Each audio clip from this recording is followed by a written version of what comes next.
Welcome to Predicting Breakage on the Atomic Scale. This lecture is all about the interrelationships between atomic bonds and breakage. So with breakage, we understand that it's caused by the breaking of atomic bonds, but we have to introduce this new concept called the crystal lattice. I want you to imagine fluorite. Fluorite grows in a cubic habit, and it has the molecular formula CaF2. Now CaF2, that's only 3 atoms to make this molecule, and they kind of form in a V. That does not make a cube. We have to consider how many molecules we have to put together when we first start to make a cube, and that's 4. 4 calcium atoms and then a smattering of fluorine, all of which is shared between calcium atoms above and below in this crystal lattice. When we have a crystal lattice that contains very strong bonds or bonds at angles, we will not have cleavage. Instead, we're going to have fracture. When we have an overall general curvature through the crystal lattice, that's when we get something of a conchoidal fracture. And so this is what you know of in glass, how glass has this kind of curving or arcing, ridging going on in a broken surface. That's conchoidal fracture. Cleavage occurs when the crystal lattice contains atomic planes with easily broken bonds or uniformly broken bonds that can be repeated again and again and again from ad nauseum. Pretty much every time you smack it with a hammer, it's going to break along those same exact planes. Eventually, all minerals will stop cleaving, and they will stop to cleave when we reach the crystal lattice, the smallest, simplest form with the fewest number of atoms that make up something like fluorite. So conchoidal fracture, here we have the mineral peridot or olivine, and we can see conchoidal fracture in here, but let's consider how it occurs on the atomic scale. Over here we have what seems like a really super confusing pattern of atoms and molecules all interconnected.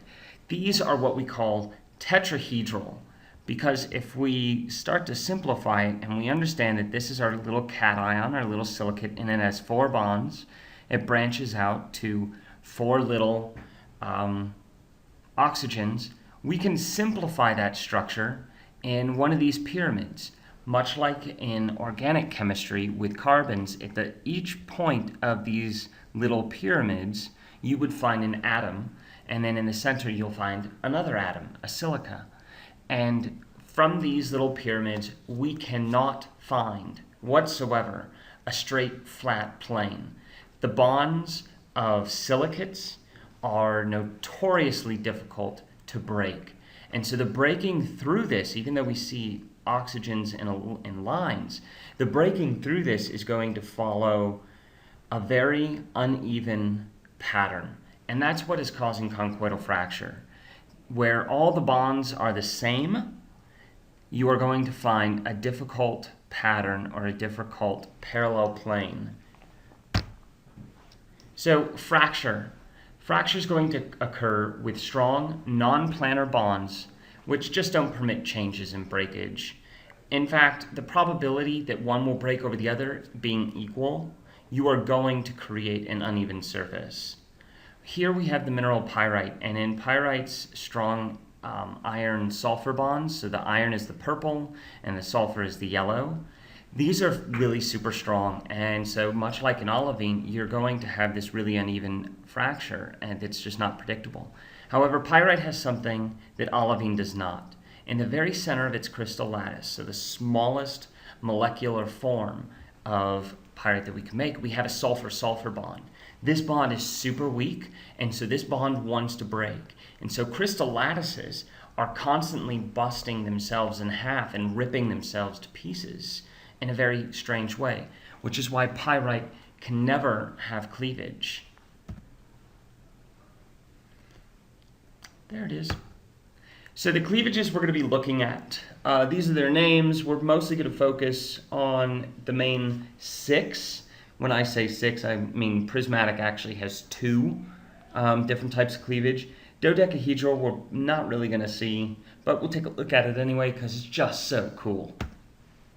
So in the first direction, mica, muscovite, biotite, lepidolite, phlogopite, all those wonderful micas, they all have basal cleavage. If something is breaking cleanly in one direction, it not only means that it's easily separated in one direction, it also implies that there is something stopping it from breaking in all other directions.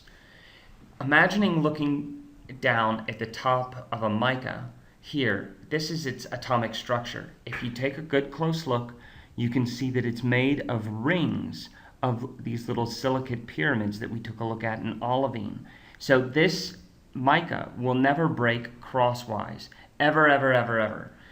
But if we take a look at the layers, right in between each layer, so each layer has a top row of silicates and a bottom row of ring silicates, but right in between, in this void space where there seems to be nothing, there actually is something. These are where bonds of potassium and maybe sodium or calcium, definitely in biotite, iron 2+, and magnesium, and OH bonds. These bonds are super wimpy, and so it's no real wonder why these just rip right off, because these bonds can't hold together these super strong ring silicate layers. One other mineral that has good basal cleavage is topaz. Topaz, taking a look from the side, so from this angle, at the crystal lattice is super, super strong. It's got these ring bonds of aluminum, and in here it's got little silicates to hold it up at the top and bottom to give you a top-down view. Topaz is never going to break across-wise. It's just never going to split in half. But take a look at the top of the crystal lattice. The top of the crystal lattice has these oxygen bonds to OH bonds. Ha ha ha. That means it's super weak. This is why topaz easily pops off in parallel layers. Prismatic, or 2 at 90. All of your feldspars do this. Feldspars are things like your nepheline, your orthoclase, and your albite. They are made of, much like olivine and biotite, they are made of rings, except these rings do not easily perfectly set one on top of the other. They're offset a bit. Now these rings are going to be really hard to split in half this way.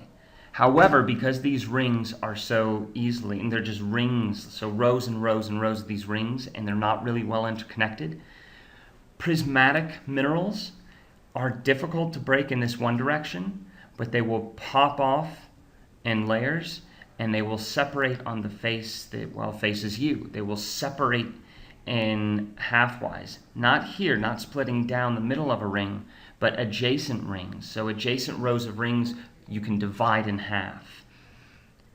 Another mineral that does this is augite, except augite isn't made of rings, it's made of rows, chains of rows. So in feldspars, biotites, and olivines, you have ring rows, and in augite, you have chain rows.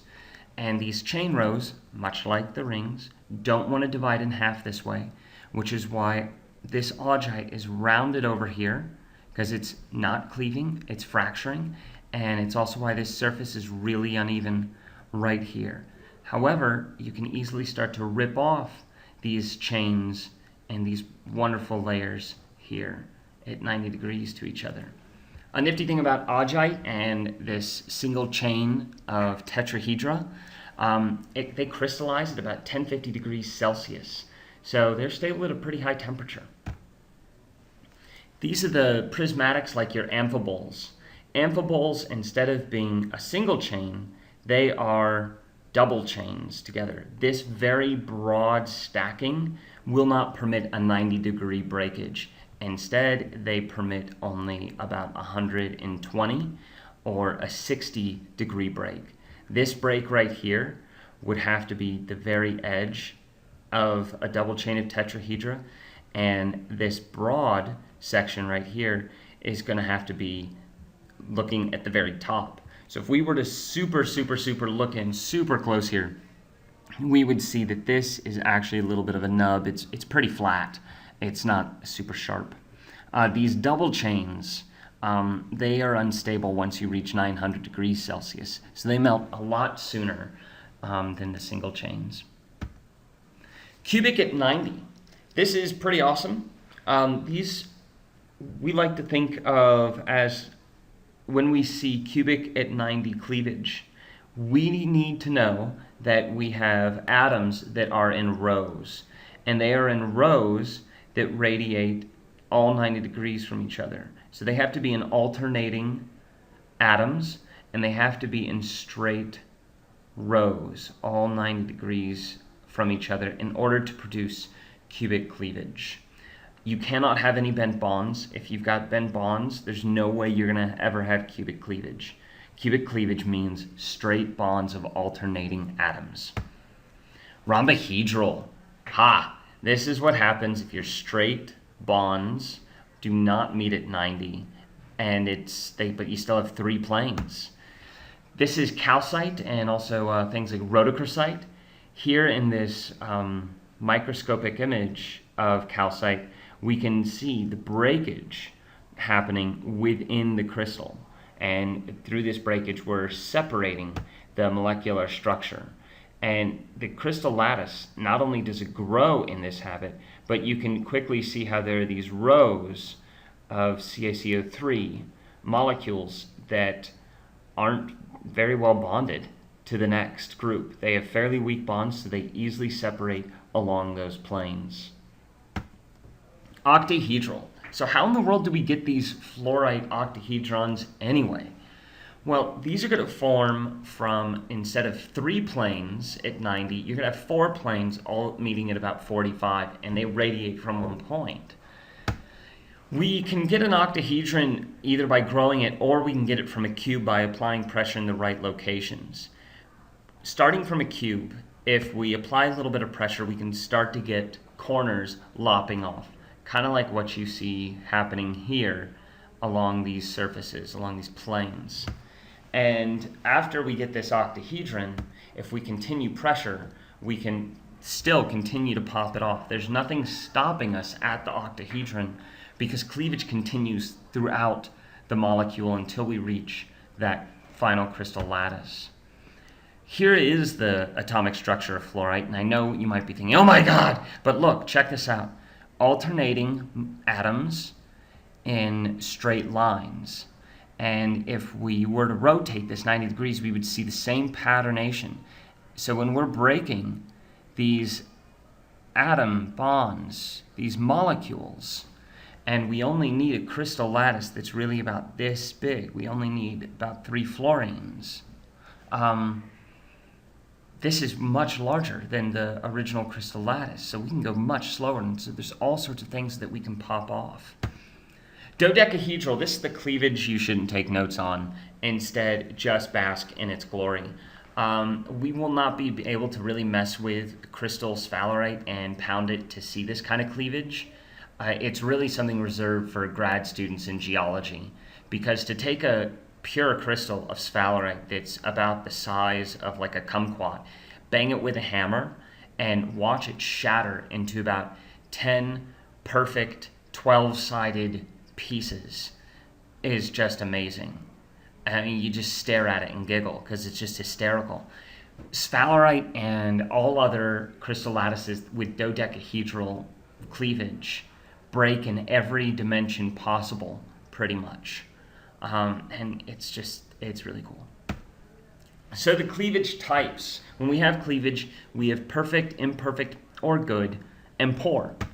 So poor is, there's a bit of parallelism, like we see here in this apatite. However, it's really irregular, and it often has a chipped or flaky appearance, kind of like what we see over here in orthoclase.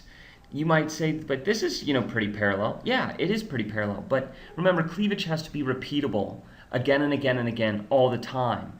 And when you see something just like below it, where it's fairly flaky, that is not good or perfect cleavage whatsoever. Good cleavage, like we can see here kind of on this side right here, and we can see a little bit on this face. Good cleavage is fairly smooth, much more parallel, but it has some roughness to it. It is not super shiny. Perfect cleavage. I want you to pause the video here, take a look at these, and then decide what kind of cleavage is being demonstrated by each mineral. Here you have a diamond, here you know what that is, and this is gypsum. No, seriously, I wanted you to pause the video. Did you pause it? Okay, I'll just have to trust that you paused it. If you didn't, you didn't, whatever. This diamond here, not only is it growing octahedrally, but it's also fracturing octahedrally. Diamonds, if you squeeze them too much, even they will start to break. Galena here, this is cubic cleavage. You can kind of get an idea of the overall cube of it, but also how the pattern and the faces are repeated. And this gypsum, we have a rough side here, a rough side on top, which is telling us that cleavage is being stopped from breaking on two major planes, but with the ability to take a razor blade and shove it right into it, we know that that has to be basal cleavage. In these next few, I'm going to go through them. I'm not going to tell you what they are. I want you to consider them.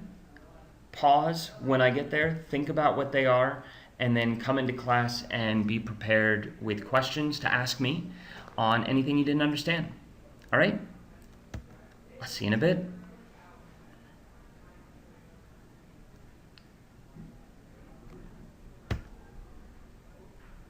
This one's a good one. It's kind of a doozy, but when you finally learn about it, it's so cool.